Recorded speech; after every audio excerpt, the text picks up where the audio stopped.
two big words, accommodation versus remediation. I want to really clarify the differences and talk about how the two, a lot of times, will make them the same thing. Exactly. And that gets frustrating for both you and your child when you're trying to do both at the same time. Yes. And the arrows of that top down, bottom up, I say that where they meet is really the sweet spot. And where they meet is going to be different for different kids at different stages of their life.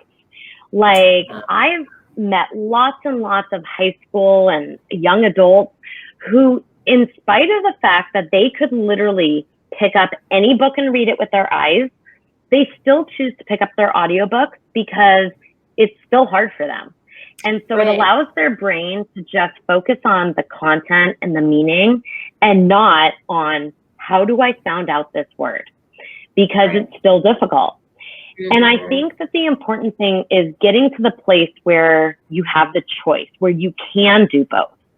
And for some kids, without those audiobooks, without those accommodations, they're not able to access them. So the arrows vary in terms of distance from that sweet spot for every kid. But accommodations are those tools that help anybody be successful in whatever environment. And then remediation is that instruction that helps an individual learn, and whatever that may be. And there's really three important things to remember when it comes to accommodating.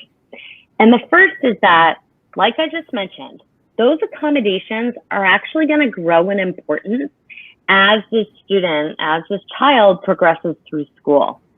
And that's because the demand in terms of quantity of reading increases, the complexity increases, and the amount of writing increases.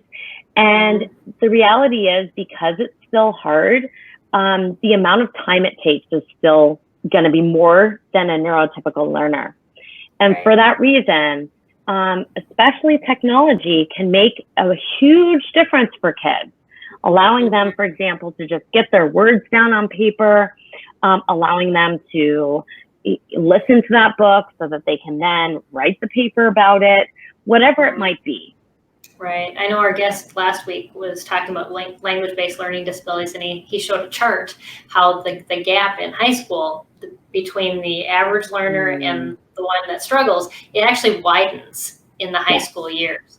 And we have to think, well, I worked so hard with this child. Why are they getting more behind? But that does happen because the demands are so much more, and you're taxing them on those things that they still are struggling to try to work on in the remediation mode. And so accommodations are what help bring that level they need to be. Yeah, and really levels that playing field.